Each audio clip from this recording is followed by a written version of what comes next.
लगिले चॉकलेटी।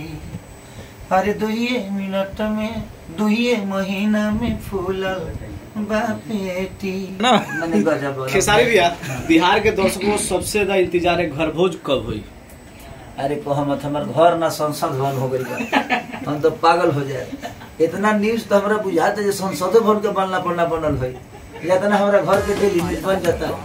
अभी तीसरा मंदिर भइल बा, चौथा ढलाई वाला, चौथा ढला जाए ओकरा बाद फिनिशिंग होई, रंगाई होई, पेंट होई, तो मैं बाकी सब मरकरी फरकरी लागी तो हम अपने आप अनाउंस कर देते हम घर के दर्शकों के बर्दाश्त तो नहीं हो तो हम हमरा लगे बार-बार कमेंट का को निकाले बड़ा चूल्हा डाल के खाना बनावे लेके काम।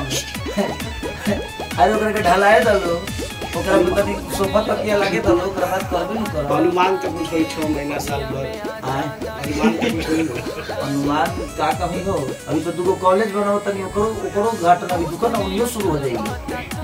अब दुगो कॉलेज बना रहा हूँ तो हमको लगता है कि वहाँ उसका भी बाउंड्री अब शुरू होगा कि खेसारी का कॉलेज शुरू हो जाए।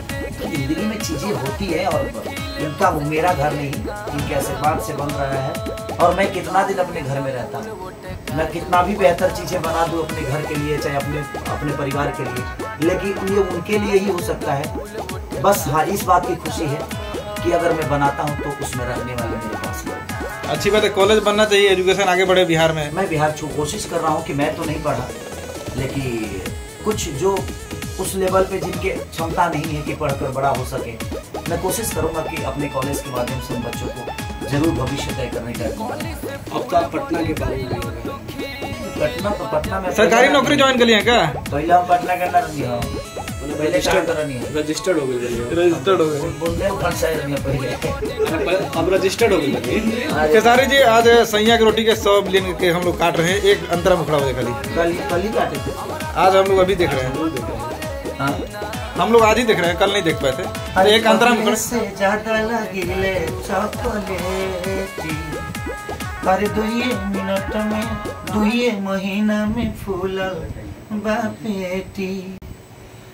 कि पहिले तर अरे नैहर में रहलू तू टिहरी, ससुरवा में गोटैलू जान, तो लागे सही के बेलल रोटी खैलू जान।